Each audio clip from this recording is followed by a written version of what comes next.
সবাই আমরা দল বল নির্বিশেষে আমরা একসাথে হয়েছে। দেখেন আজকে এই যে পূজা, আমাদের পরিচয় হিন্দু মুসলমান কোনো ব্যাপার, আমাদের পরিচয় আমরা মানুষ। 5 তারিখে যখন এই ফেসিবাদ, বাংলাদেশের ফেসিবাদের পতন হলেন এবং যে নাকি ভারতে পালিয়ে গেলেন শেখ হাসিনা, তখন 5 তারিখ থেকে 6 তারিখ থেকে আমরা শুরু করেছি আওলাদ হোসেন উজ্জ্বল, তাজুল ইসলাম সহ আমরা সবাই এইখানে পাহারা দিয়েছি আপনাদের সাথে।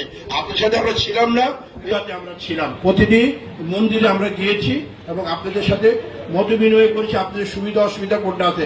এবং আপনারা যতটুকু জানেন, যে আমরা যেটুকু জানি যে আওয়ামী লীগের সাধারণ সম্পাদক ওবায়দুল কাদের শাহপুর একটা কথা বলেছিলেন যে আওয়ামী লীগ যখন পতন বিদায় নিবে দিচ্ছিল ক্ষমতা ধারে 5 লাখ লোক মারা যাবে।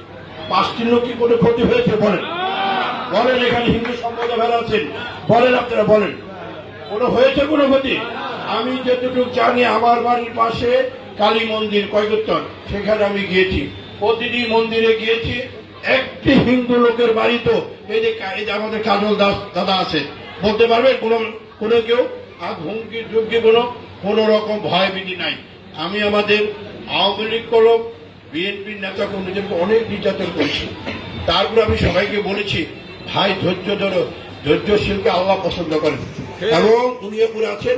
যদি তোমাদের কোনো সমস্যা থাকে দায়ী করতে পারো, আইন আছে, আইনটা নির্দিষ্ট করতে চলবে। যেমন আমাদের নেত্রী বেগম খালেদা জিয়া, তারেক রহমান নির্দেশ, কোন রকম হটকারী দখল ঠকল কিছু করা যাবে না। সবাই কেউ যদি আপনাদের উস্কানিমূলক কথা বলে, আমরা এই যে থানার ভারপ্রাপ্ত কর্মকর্তা সব আছেন, আমরা আছি, আমাদের কাছে বলবেন, আমরা তো ব্যবস্থা নিব। প্রয়োজন বোধে আইনের হাতে তাদের শপথ করা হবে। সোজা কথা আমাদের কথা, আমরা মানুষের সেবক হতে